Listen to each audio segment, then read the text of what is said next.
FAI patrocina este programa.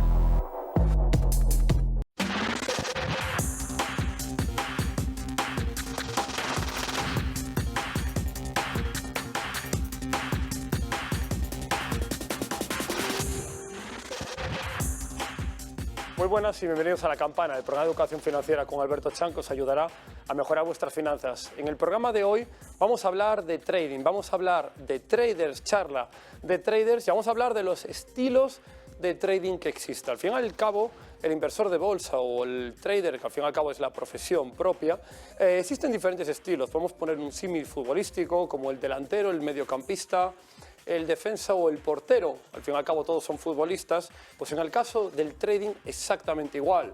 Tenemos diferentes estilos de traders, 4 fundamentalmente, y vamos a hablar de cada uno de ellos. Al fin y al cabo, el estilo de los traders se basa fundamentalmente en el horizonte temporal de inversión que tienen. En base a ello, podemos dividir los traders en 4 estilos: scalper, day trader, swing trader y position trader. El scalper es el inversor más cortoplacista, el inversor que prácticamente compra y vende a minutos. El day trader es el inversor que también compra y vende en el mismo día, pero hace operaciones que pueden durar minutos u horas.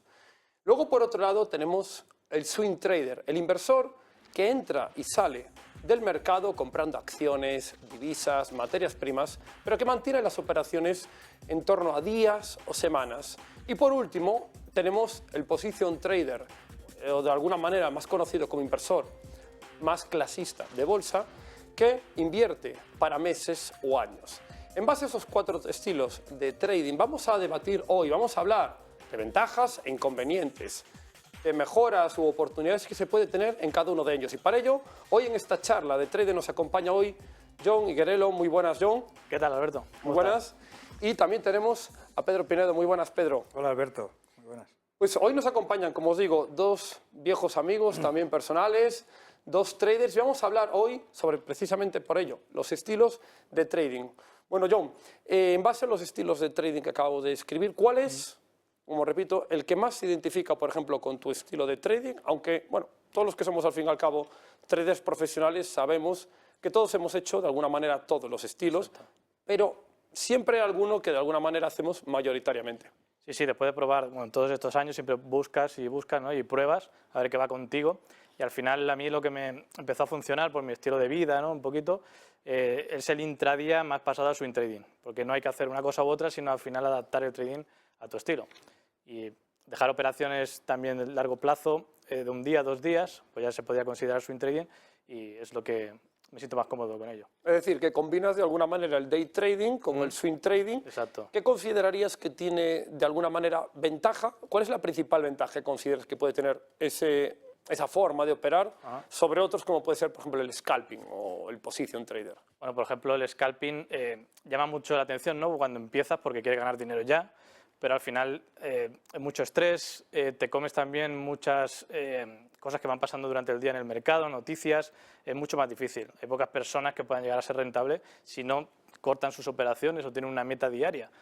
Y claro, el swing trading al final vas buscando la operación perfecta, si se da hoy, si no se da, pues podemos estar varios días esperando hasta que se da y dejamos nuestra operación correr y que nos dé beneficio o la pérdida. Correcto, es decir, de alguna manera en el scalping, de alguna manera el scalping también evitamos la aleatoriedad del mercado, es decir, esa influencia de las noticias macroeconómicas que prácticamente no influyen para el inversor a largo plazo, pero que el que invierte a 5 minutos puede ser un verdadero mundo. Sí.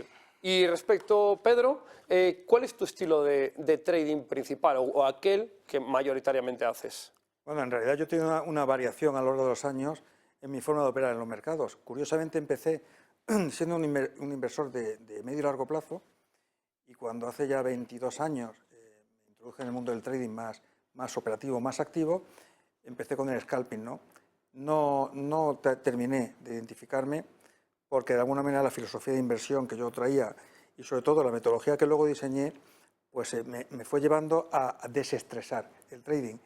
Y desestresar el trading no es compatible con el scalping, con lo cual yo normalmente lo que suelo hacer es operativa dentro del día, pero a lo mejor posiciones de 2, 3 horas para coger un cierto movimiento del precio, pero donde más suelo yo trabajar es en el swing trading operaciones a lo mejor semanales o incluso alguna posición abierta de 15 días. Hay una parte importante que quisiera destacar aquí, que lo he visto en diferentes traders, y es que cuanto más tiempo o años de experiencia lleve uno, se hace una especie de medio transición justamente de day trading al swing trading, y justamente el hecho de decir por qué una persona acaba pasando mayor número de operaciones a más de un día en vez de a intradía, y todos me acaban diciendo el tema de la aleatoriedad del mercado, es decir, la influencia de los movimientos bruscos que pueda haber en 5 minutos, de alguna manera acaban minorándose en operativas a días o incluso semanas. ¿Qué opináis de esto, de la aleatoriedad del mercado? Es decir, ¿creéis que es más, igual o puede ser más rentable un trader que se dedica más a medio plazo que uno que se dedica a gráficos de un minuto, por ejemplo? Bueno, yo creo que depende en qué términos estemos cuantificando la rentabilidad. Si son absolutos o son relativos. Bajo mi humilde opinión, pienso que la probabilidad de tener más rentabilidad en una operativa más dilatada en el tiempo es mayor que la del scalping puro y duro. ¿Por qué?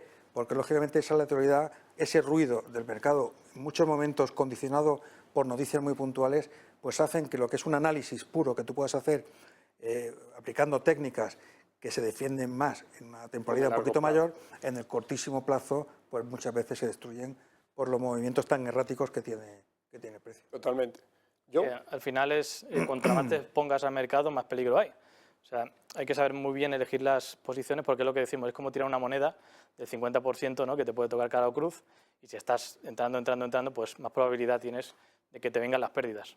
Por eso también es más complicado, ¿no?, el scalping en ese aspecto.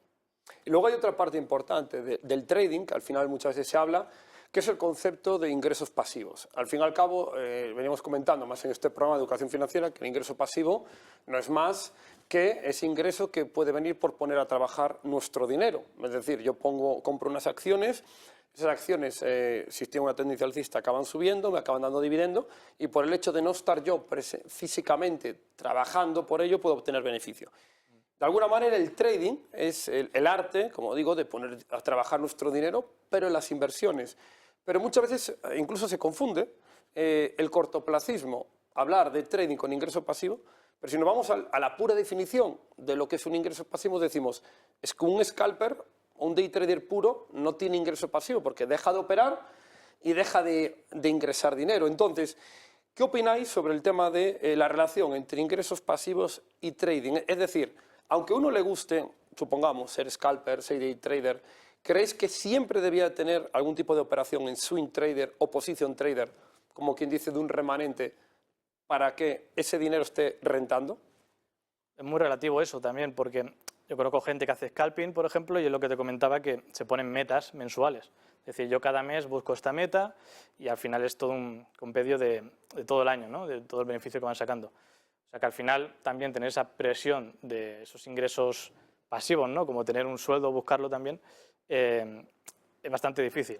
O sea, al final, si buscamos esos ingresos pasivos, sí que viene bien probar otros mercados, que digan, mira, por ejemplo, las criptomonedas que están tanto de moda, tener algunas posiciones ahí y dejar que corran, como algún índice, algún ETF, que hay cosas muy interesantes y sí que se puede tener algo ahí que vaya generando mientras tú pues, puedes ir generando por otro tipo de mercado. Sí, pues al fin y al cabo es que el dinero excedente, ese dinero que no usamos, que hemos generado pues, por lo que sea, por unas ganancias, que no usamos en nuestra cuenta de trading, en nuestra cuenta de inversión, digamos, ¿qué hago con este dinero? Es decir, ¿lo puedo colocar en acciones para que me siga rentando? Yo, de hecho, vamos a ver, el paso de los años me han ido haciendo evolucionar hacia una filosofía o política de inversión donde una parte pequeña es la que destino operativa de intradía y el resto lo tengo diversificado en inversiones de medio y largo plazo. Claro, eso requiere conocimiento y requiere pues, saber en qué tipo de productos y productos que se adecuen también al estilo del inversor, ¿no? No es lo mismo tener mucha versión al riesgo que no, pero mi filosofía, desde luego, cada día va más enfocada a que una cosa es lo que yo genere con el trading y otra cosa cuál es mi enfoque final de inversión, que está totalmente focalizada en el medio y en el largo plazo. Totalmente. Y luego hay un tema que en el trading, bueno, todos, John, Pedro, es decir, yo personalmente, pues todos llevamos más de una década invirtiendo, operando en este mundo y de alguna manera vamos viendo evolución. Y es verdad que en los últimos años, pues con el auge muchas veces de las redes sociales, hubo una especie de poder llamarlo intrusismo, del trading, es decir, donde mucha gente se ha querido como de alguna manera apuntar a la moda de ser trader y aún lo comentamos fuera de cámaras que hace prácticamente 5 o 10 años el que era trader se enfocaba en gráficos, en indicadores, en qué acciones había invertido. Hoy prácticamente parece que se enfoca uno en el coche, en la fiesta, en la cubata.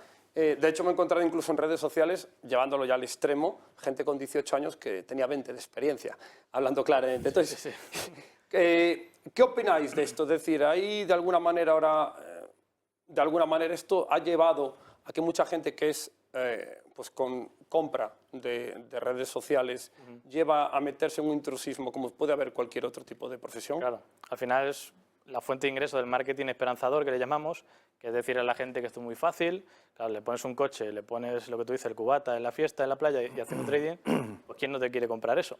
Al final los que compran eso no se empiezan a dar cuenta cuando empiezan a perder dinero que el trading no es así. Y eso está haciendo daño no a la gente que se dedica y lo hace bien, sino a los mismos clientes, ¿no?, que compran de esa manera el trading. Totalmente. Yo había una parte que incluso me han escrito aquí a la campana para poder ser entrevistados y más o menos, pues bueno, cuando alguien te escribe haces un pequeño checklist, un pequeño filtro y bueno, la mayor parte, por decir algo, opto por no responder porque si hubiera respondido digo, bueno, el día que quiero un experto en marketing de teletienda te llamaré, pero si quiero buscar traders prefiero hablar. ¿Qué opinas, Pedro, sobre esta moda, de alguna manera? Ahora? Yo he visto la evolución que ha tenido este mundo, también muy favorecido por la propia industria, en una filosofía de querer captar mucho cliente. Entonces he visto la evolución en un inicio de traders que de vez en cuando impartían formación, a formadores que de vez en cuando hacen trading, ¿vale?, y a youtubers o instagramers que están continuamente vendiendo, pues, como ha dicho John, pues una imagen que no es real. El trading, como hemos comentado antes, requiere constancia, requiere esfuerzo, sobre todo mucha disciplina, y esto no es un juego. Y creo que a veces desde la industria se está vendiendo esto como un juego fácil de conseguir, cuando es todo lo contrario. Creo que hay ciertos discursos que no favorecen ni el bolsillo ni, por supuesto, las cuentas de los clientes. Sí, a ver, yo creo que todos los que estamos aquí, todos los que nos hemos formado en alguna profesión, esto sería igual que el que se entra en una facultad de Derecho, siempre pongo un ejemplo, y el primer mes está diciendo que cuánto voy a ganar como abogado. Digo, primero, chaval, estudia 5 años de Derecho, luego a ver si eres abogado y cuando ejerzas como abogado, ya preocúpate una vez que ejerzas como profesional hasta dónde puedes llegar. Y es verdad que ahí existe lo que comentaba mucho, el cortoplacismo, de querer el resultado, claro, pero no ver, como quien dice, todo el iceberg de, oye, detrás de esto hay esfuerzo, dedicación, estudio y esto no es un camino rápido, sino un camino constante que es verdad que se puede llevar a un nivel de ingresos muy alto, pero para ello, como digo, hay otras personas en el mercado que también lo han pasado y como en cualquier deporte, al fin y al cabo, el que llega alto no es que sea ni el más listo, pero es el más constante siempre. Bueno, y hay otra parte importante. A raíz de este año, de la Eurocopa, hubo un momento puntual que lo sacaron los medios de comunicación, que quería saber vuestra opinión, que fue el momento en que Cristiano Ronaldo, en una rueda de prensa, sacaba las Coca-Colas, lo habéis visto mucho en las redes, sacaba las Coca-Colas de la mesa, comentaba el tema de prioritario agua, ahí, bueno, no le voy a negar nada, obviamente, el ejemplo de salud en ese aspecto de alimentación, y se alegaba en muchos medios que Coca-Cola en ese momento había bajado, había perdido no sé cuántos millones de dólares, claro, de cara al mundo. Bien, ¿esto creéis que ha sido un efecto marketing en este aspecto? Bueno, posiblemente podría estar preparado eso, pero al final te lo están vendiendo. Yo creo que también los medios, como con el tema del Bitcoin, el auge que hay, querían poner algo así tipo de pasó en el mercado, cayó Coca-Cola, pero cayó para los traders es una simple corrección. Sí, un 0,6, 0,5. Nada. Y lo vendían como que hubiera habido un crash, ¿no?, en la acción, pero al final sí que puede ser algo de marketing, pero bueno, a lo mejor era una anécdota también y no estaba preparado, claro, no sabemos. Es decir, que podrían prácticamente los medios haber cogido la imagen de Cristiano Ronaldo, la imagen de Coca-Cola, la imagen de la Eurocopa y meto mercados financieros cuando me interesa, como quien dice, es decir, si baja la prima, sube la prima de riesgo, los mercados financieros son los temibles y originarios de la crisis, pero si Cristiano mueve supuestamente el mercado o indico que el mercado se ha movido por eso, ese es un tema de Cristiano. ¿Qué opinas? Bueno, hay incluso personas con mucha más resonancia y relevancia en el mundo financiero que cuando hacen cualquier tipo de declaración impacta en los mercados y el mercado luego vuelve a su sitio. Sí. Es decir, mucho más si una declaración la hace una persona no vinculada a ese mundo, ¿no?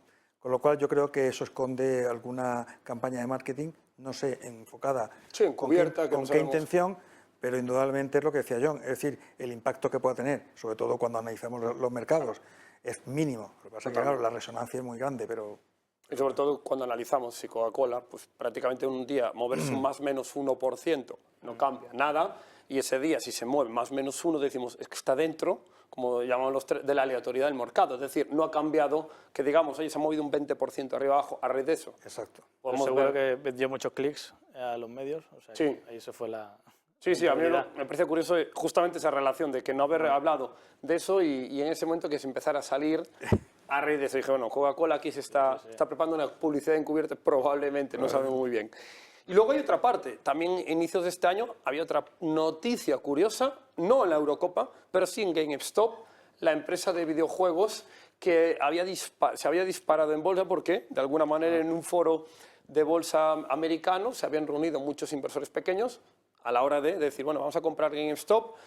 En esa acción, para que nuestros telespectadores lo entiendan, había fondos de inversión que estaban posicionados bajistas, es decir, ganaban cuando la GameStop, la acción de esta empresa de videojuegos, bajaba, los inversores pequeños habían comprado, GameStop había subido y algunos fondos de inversión habían perdido una auténtica millonada.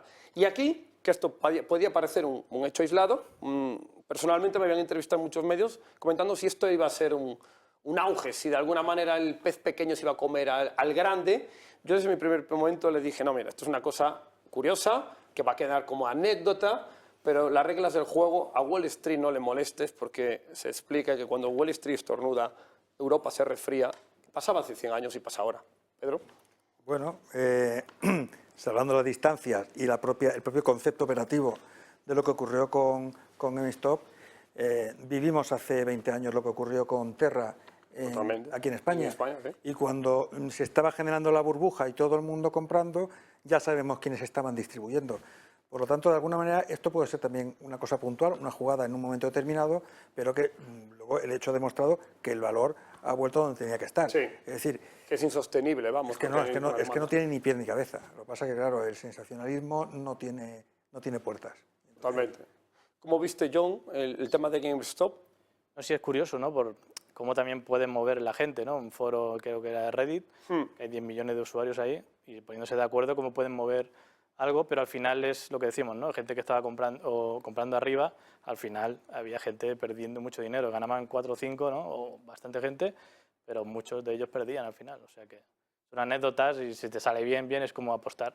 ¿Te sale bien? Pues de coña, si no, Totalmente. te arruinas. Otra parte importante más de este año, que parece que vamos saltando de noticia, de alguna manera de prensa, en diferentes estamos, pero todo el término común son los mercados, es el tema de Elon Musk y el Dogecoin, el tema de las criptomonedas. Elon Musk, la verdad que estuvo muy activo en Twitter Muy activo. estos últimos meses, especialmente, habló de Bitcoin, pero especialmente Dogecoin fue el principal. ¿Creéis, como digo, que esa especie de me interesa Dogecoin, no me interesa, de alguna manera para que el precio pues, influya la compra, la venta, lo puede hacer en criptomonedas porque hay una legislación más laxa y no en acciones? Y si hay un vacío legal ahí y se están aprovechando, seguro. Porque, claro, ese movimiento, ¿no? Cuando veíamos que se movía eso, digo, algo está diciendo este hombre, y definitivamente estaba comentando, poniendo algún loguito del perrete este. Claro, y al final es lo de siempre, ¿no? Un esquema Ponzi. O sea, el seguro que estaba comprado, lo mueve, la gente entrando y vende arriba y se lleva todo el dinero que acaba de entrar. O sea, eso también es lo que decías tú, ¿no? Que como hay una laguna legal, pues al final nadie puede intervenir ahí, son libres de hacer todo eso. Exacto. ¿Qué opinas, Pedro, sobre Pues yo el este tema de las movimiento? criptomonedas ahora mismo es un mercado al que miro muy de reojo, porque además tiene unos movimientos brutales, unos picos intradiarios difícilmente explicables y que hay muchos casos de criptos, como ha dicho John, efectivamente, que los que esconde son esquemas, en momentos puntuales, esquemas Ponzi, ¿no? Con lo cual, yo creo que hasta que no, es mi opinión, yo no entraría a tomar posiciones importantes en criptos hasta que esto no se regulase. Y no hay visos de que esto a corto plazo vaya a estar regulado. Entonces, pues bueno, sí, determinadas posiciones, pero es un mundo ahora mismo que, sobre todo con la filosofía de inversión que yo tengo, en un mercado que no está regulado, yo que opero con volumen, lógicamente, pues no se me ocurre entrar en criptomonedas en posiciones importantes. Es decir, otra cosa es que dentro del esquema de diversificación sí tenga algunas posiciones en criptos, pero bueno, de una forma muy testimonial. Principales, lógicamente, y más, sobre todo cuando falta regulación, falta control, y donde falta control, mucha gente lo ve como diciendo algo positivo, es pues todo negativo. Es decir, el control lo que nos permite, por ejemplo, que mucha gente no lo conoce, en el sistema de interconexión bursátil español, si una acción sube más o menos de un determinado nivel, por lo que sea, porque alguien quiso manipular el mercado, a un sistema de seguridad que bloquea la acción, la para, se vuelven a casar las órdenes de compra o venta, y esto que intenta proteger al inversor minorista, algo que esto debería conocer la gente, que no existe en los mercados no regulados. Y ahora ya prácticamente para los 2 últimos minutos quería pediros un consejo de cuál es el consejo de alguna manera que más os ha ayudado desde el punto de vista de desarrollo como traders en vuestra carrera. 1 minuto para cada uno. ¿No? Pues nada, al final lo que yo siempre le digo a la gente es el tema de la gestión del riesgo, o sea, no apalancarse, no usar riesgos extremos, porque al final lo que decimos, ¿no? Es tirar una moneda al 50%, usamos estrategias para tener más probabilidad, pero las rachas perdedoras llegan. Y si te vienen 5 rachas perdedoras, pues tienes que aguantar tu cuenta, ¿no? Por eso siempre yo aconsejo no arriesgar más del 1%, meterle el lotaje mínimo que te permita la plataforma o el activo que estés operando y gráficos de 4 horas para arriba para empezar a tomar contacto y no sufrir grandes pérdidas. Inversiones medio plazo, lotajes bajos, de alguna manera, bueno, como si diría alguien, ¿cómo puedes emprender a andar en coche o en moto? Vete despacio, con buena letra. ¿Pedro? Yo, la primera recomendación es no tener prisa, porque creo que se vende mucha prisa y ya mañana vamos a ser millonarios. Error. Creo que esto requiere tiempo, esfuerzo, formación, y una vez que ya se empieza, digamos que a coger las riendas del volante del trading, hay que aplicar gestión monetaria sí o sí. Esa es la única herramienta que va a permitir que un sistema pueda ser consistente en el medio y largo plazo. Por lo tanto, creo que hay que trabajar mucho tiempo el cómo dimensionar la operación y sobre todo luego la disciplina de la operativa. Hay que ser fiel al método y llevando la gestión del riesgo siempre a último término. Bueno, pues perfecto, John, Pedro, ha sido un verdadero placer tener esta charla hoy de traders en televisión. Y ahora nos vamos a publicidad y a la vuelta volvemos con una entrevista de emprendimiento a Víctor Giner, director de Horizon, que nos va a hablar sobre startups e inversión de fondos de inversión.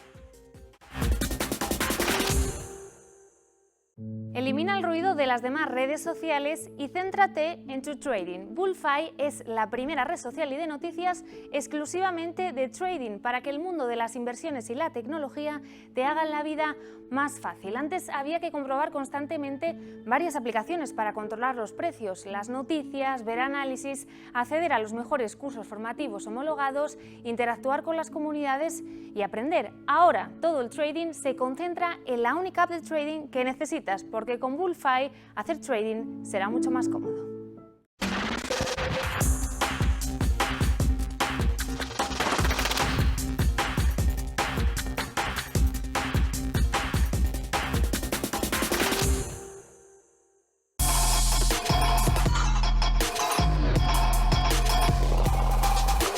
Bullfy patrocina este programa.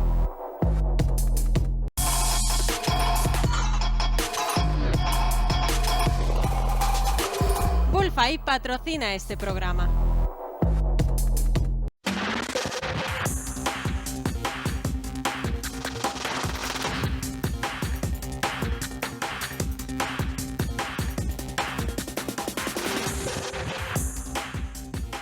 Bueno, pues ya estamos de vuelta aquí detrás de la publicidad y ahora vamos con la entrevista de emprendimiento. Hoy nos acompaña Víctor Giner, director de Orion. Muy buenas, Víctor, encantado. Hola, buenas tardes. Gracias por invitarme. Nada, un placer que estés aquí con nosotros en La Campana. Bueno, en cada entrevista de emprendimiento, siempre a todos los invitados, la primera pregunta es obligada. ¿Quién es Víctor Giner, el fundador de Orion? Bueno, Víctor, soy un emprendedor, me considero un emprendedor de toda la vida. Desde muy jovencito pues ya estuve emprendiendo y montando empresas. Me considero una persona entusiasta y sobre todo con ganas de hacer cosas, ¿no? Siempre con inquietudes para poder crear nuevas iniciativas empresariales que al final puedan aportar valor a la sociedad y sobre todo puedan ayudar a otras personas con una propuesta de valor diferencial. Y en el tema de Orion Universal, es decir, tú fuiste el CEO fundador, para que la gente que no conoce Orion lo pudieras explicar, pues nada, en 1 minuto, 2 minutos, ¿qué es Orion?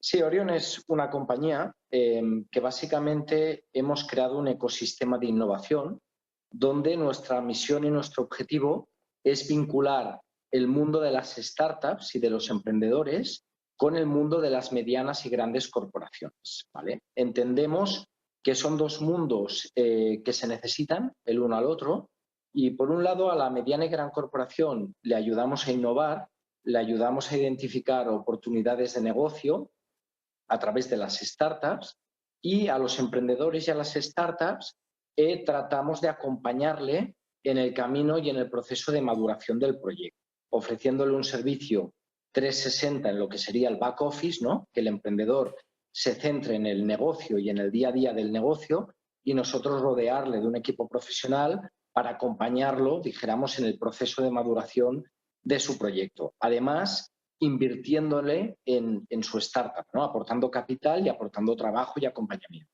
Es decir, que ayudáis a una startup prácticamente desde su nacimiento hasta que crezca por sí sola. Pero mucha gente, y vamos ahora, me voy a poner al lado de los telespectadores, habrá mucha gente que nos diga, oye Alberto, ¿qué es una startup? Pregúntale por favor a Víctor que nos defina en 1 minuto la definición en sí de una startup. Sí, una startup al final es un proyecto con gran capacidad de escalabilidad y con un componente tecnológico. Desde mi punto de vista, y es mi visión personal y profesional, para que sea una startup ha de ser muy escalable. Escalable significa que tenga la capacidad de poderse internacionalizar, de poder atacar diferentes países y con una inversión muy contenida pueda escalar, pueda crecer de una manera muy rápida, ¿no? Y muchas veces esta escalabilidad va asociada a un componente tecnológico, ya sea una plataforma, una app, un e-commerce, una plataforma digital. Totalmente. ¿Y cuál consideráis que puede ser vuestro punto principal, punto fuerte que tiene Orion Universal desde el punto de vista de invertir en startups? Sí, nosotros siempre nos definimos como una compañía que aporta Smart Capital. No somos un inversor al uso, somos empresarios que invertimos, ¿no? Y el concepto es muy diferente. Nosotros aportamos capital implicándonos en el proyecto. No somos un inversor pasivo, sino que tratamos de ser un inversor más que proactivo que aporte valor, que acompañe al emprendedor, que podamos de alguna manera aportarle valor a nivel de conocimiento, a nivel tecnológico, a nivel de marketing, a nivel estratégico, a nivel de contactos con corporaciones, que al final la corporación es interesante para que la startup pueda generar negocio. Y toda esa aportación que nosotros le ofrecemos al emprendedor pensamos que tiene un gran valor. No solamente la parte dineraria, de inversión al uso, sino ese acompañamiento donde de alguna manera el emprendedor tiene un socio o un partner estratégico donde apoyarse. De hecho, somos una compañía o de las pocas compañías, llámale incubadora, aceleradora, porque los calificativos a través de los cuales nos denominan son variopintos. A mí no me gusta la palabra incubadora y aceleradora, me gusta más el acompañamiento, creo que nos define mucho mejor como compañía, pero somos la única, digamos, incubadora o aceleradora que aporta coaching psicológico al emprendedor. Es decir, no solamente aportarle ese back office de servicios, sino también preocuparnos un poco por la persona, ¿no? De decir, oye, Jorge, ¿cómo estás? ¿No? ¿Cómo llevas la resiliencia? ¿No? Al final estamos hablando de personas, de emprendedores que en muchas ocasiones no han emprendido nunca y nadie les ha explicado en qué consiste emprender, ¿no? Y en el día a día pues se encuentran que las cosas no son fáciles y que muchas veces la hoja de ruta que uno traza a la hora de crear un proyecto, pues en pocas ocasiones se cumple, ¿no? Hay muchas variables que hacen que la startup tenga que pivotar y eso genera frustración y genera una serie de dificultades que al emprendedor, pues, si no ha emprendido nunca, pues desconoce y que emprendiendo, pues conoce, ¿no? Sí, Y sí, ahí, pues totalmente. nosotros le podemos aportar muchísimo, tanto a nivel humano como a nivel profesional. Y Ah, creo que es un valor diferencial. sí, totalmente. Además, estabas diciendo algo, Víctor, muy importante, el apoyo psicológico, porque al fin y al cabo el emprendimiento, es verdad que hay una parte importante de manejo de dinero, es verdad que hay una parte de desarrollo de una idea, pero hay una parte fundamental que marca el carácter emprendedor sobre el resto de personas que no lo son, que es ese factor psicológico, ese factor de querer ganar, pero que muchas veces es complicado el dar ese cambio de chip, ese cambio de mentalidad en el mundo de los negocios. Luego también trabajáis un tema de fondos de inversión y son fondos de inversión de Luxemburgo. Entonces me gustaría a mí que nos hablaras un poco qué efecto diferenciador tienen con los fondos de inversión, pues que todo el mundo puede conocer de España, si es un efecto o una ventaja fiscal o tiene otra serie de ventajas. Sí, nosotros operamos a través de Luxemburgo, básicamente porque es una plaza, la luxemburguesa, donde nos permite acceder a capital internacional y eso nos facilita mucho las cosas. Nosotros, como clientes ya a nivel de inversores o de inversión, tenemos clientes a nivel mundial, no solamente en España, sino también en Latinoamérica, donde tenemos diferentes family office o inversores que invierten a través de nuestros vehículos y el hecho de estar en Luxemburgo nos facilita a nivel legal que la operativa sea mucho más ágil, mucho más fácil y lamentablemente, ¿no? Lamentablemente digo porque bueno, al final nos gustaría pues, poder estar regulado también aquí en España, pero bueno, sí que es verdad que Luxemburgo es una plaza que nos ofrece ventajas legales que nos facilitan la vida a la hora de lo que es la operativa para captar capital extranjero, ¿no? Entonces, en este punto tenemos diferentes vehículos temáticos. Bueno, nuestra estrategia es que cada vehículo pueda invertir en diferentes startups. Estamos hablando que cada vehículo pues, pueda entrar entre 15 y 30, 35 startups por vehículo, depende del tamaño del vehículo, y son temáticos. Por ejemplo, tenemos un vehículo de sostenibilidad, otro de salud, todo el tema de salud conectada, de telemedicina, todo este tema. Luego estaríamos también en la rama Innotech, transformación digital, que bueno, aquí hay diferentes patas, ¿no? Desde toda la pata EduTech, toda la pata PropTech, hay diferentes temáticas, ¿no? Dentro de lo que es Innotech, es una vertical muy amplia. Y luego todo el tema de SportTech Wellness, ¿no? También buscamos startups que vayan muy enfocadas a la vida saludable y al deporte, que yo creo que hoy en día pues todo lo que es cuidarse y salud, deporte, bienestar es algo que está muy en boga, ¿no?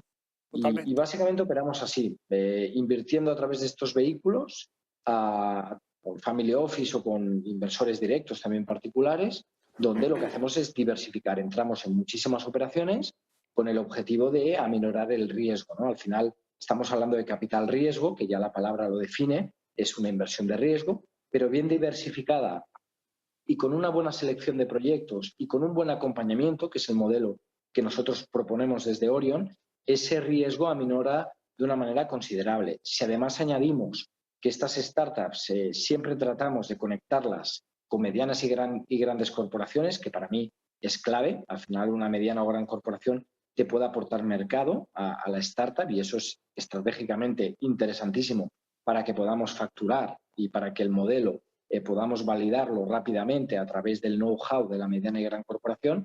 Yo creo que es un cóctel que hace que nuestro modelo sea más viable, ¿no? O al menos podamos aminorar el riesgo de una manera, pienso, considerable.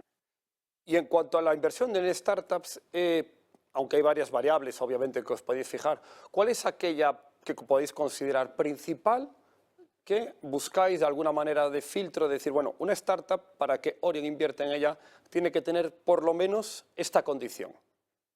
Ujú. A ver, nosotros siempre lo comentamos, ¿no? Lo primero que miramos en una startup a la hora de evaluarlo es el equipo, es el emprendedor. Esto es lo más importante, porque si ya no empatizamos con el emprendedor o no creemos en esa persona, pues ya directamente no creemos en la idea.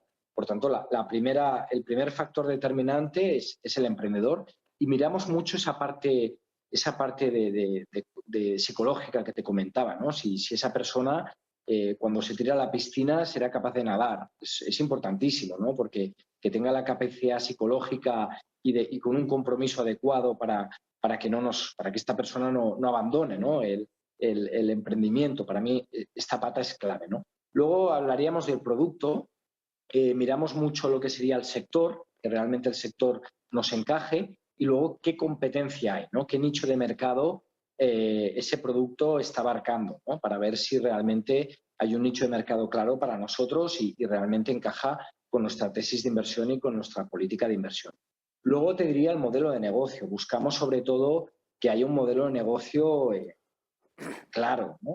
Que al final las ideas están muy bien, pero al final tienen que generar recurrencia, facturación. Nuestro modelo corporativo con conexión con la mediana y gran corporación nos ayuda a que esa startup pueda facturar con más facilidad con la conexión directa con estas corporaciones. Luego miramos que haya más coinversores, quién está en el cap table de la startup, qué inversores hay alrededor del proyecto, que nos pueda dar confianza o que nos pueda dar algún tipo de input. También te digo que muchas veces funcionamos como lead investor, ¿no? Que hay a veces que entramos en etapas un poco más seed y no hay esos coinversores que buscamos o que te estoy diciendo Sí, que que buscamos, hace un efecto arrastre bueno, al final, claro. Sí, hay diferentes casos, ¿no? en nuestro portfolio de startups. Y luego te diría que las típicas métricas, ¿no? Pues, como podría ser la facturación que está teniendo el proyecto, el CAC, el coste por adquisición, qué CAC tiene, pues el burn rate, ¿no? Qué consumo de caja tiene mensualmente, qué usuarios tiene también, si es un tema de masificación de usuarios, pues cuántos usuarios tiene, qué retención tiene, lo que sería el DAU y el MAU, ¿no? Los usuarios diarios y mensuales, la conversión que tiene, o sea, las típicas métricas que todos los inversores solemos utilizar para tener un análisis y una visión más amplia de la oportunidad en concreto, ¿no? Pero sobre todo, insisto, miramos mucho el producto, el equipo y la oportunidad, el nicho de mercado que existe y la competencia. Hay un concepto, Víctor, que muchas veces se habla en el tema de las startups, pero que mucha gente no la tiene muy asociada, como es el concepto del Valle de la Muerte. Es decir, ¿podrías explicar de alguna manera en un minuto qué es el Valle de la Muerte en el tema de las startups? Sí, bueno, el Valle de la Muerte, que nosotros siempre hablamos y comentamos, sobre todo son etapas iniciales de la startup, donde normalmente se suelen financiar con las 3 Fs, ¿no? Los Family, School and Friends, ¿no? Que al final, pues, ahorros de uno mismo, pues los padres, los amigos, se suelen financiar. ¿Qué pasa? El Valle de la Muerte, tristemente hay un gran porcentaje de startups que mueren en ese valle porque la inversión inicial que hacen con la familia, con los amigos, con los ahorros, no son suficientes para tener unas métricas lo suficientemente atractivas para que luego un inversor profesional o un business angel le pueda invertir, ¿no? ¿Por qué ocurre esto? Bueno, muchas veces por diferentes casuísticas, ¿no? Desde que les falla el producto, se equivocan de proveedor, toman decisiones no acertadas, entonces de alguna manera se atrasa, ¿no? La startup en los tiempos determinados si no consiguen las métricas que pensaban y se acaban quedando sin caja. Entonces, la gran mayoría de startups que mueren en el Valle de la Muerte es porque se quedan sin capital. Y aquí hay una gran pregunta que nosotros siempre comentamos, ¿no? La gran pregunta es, ¿qué porcentaje de startups, si se invirtiera o si no se quedaran sin capital, podrían tener sentido, podrían tener potencial para salir de ese Valle de la Muerte y empezar a traccionar, ¿no? Y la respuesta es que solamente con 5% de ese 90% de startups que mueren en el Valle de la Muerte puedan tener potencial, estamos hablando de muchas startups. Por tanto, yo creo que hay un problema en el que, bueno, el Valle de la Muerte es una realidad donde muchas veces las startups necesitan ayuda, ¿no? Y nosotros vamos en última etapa del Valle de la Muerte. Creemos que ahí hay un nicho de mercado donde existe una gran oportunidad de inversión y que seguramente, si encontramos a un buen emprendedor con una buena propuesta de valor, con un buen producto y con una conexión clara con una mediana o gran corporación, podemos ayudarle y podemos conseguir que salga de ese estado de Valle de la Muerte para que luego pueda ser invertible. Muy interesante, Víctor.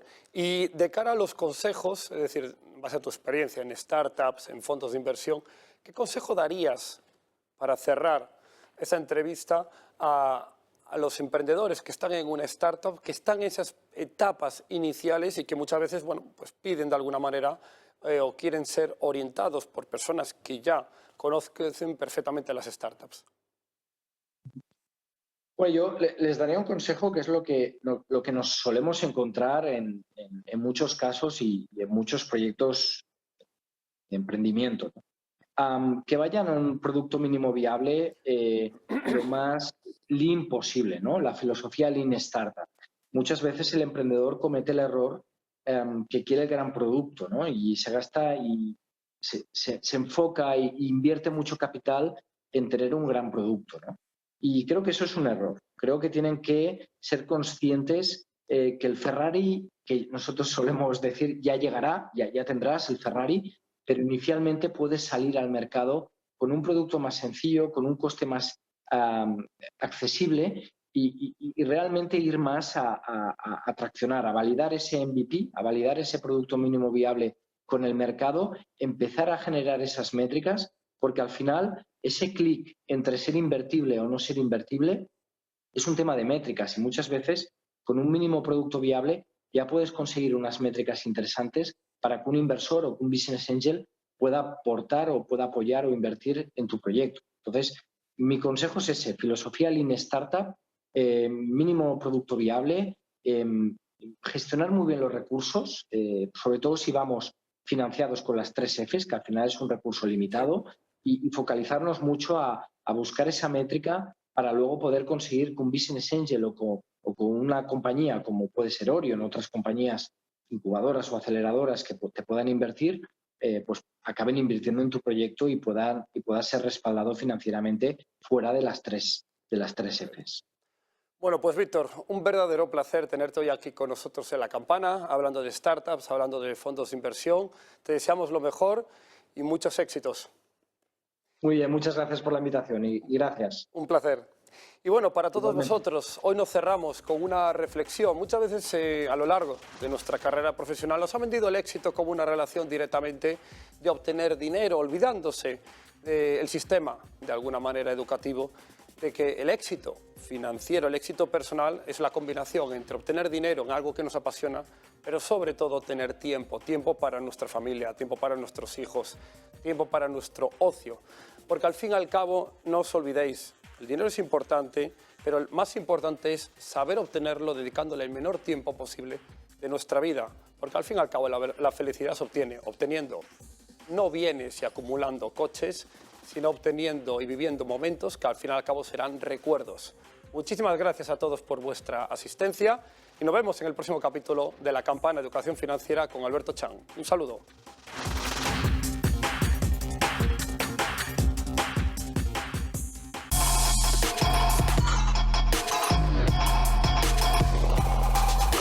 Bullfy ha patrocinado este programa.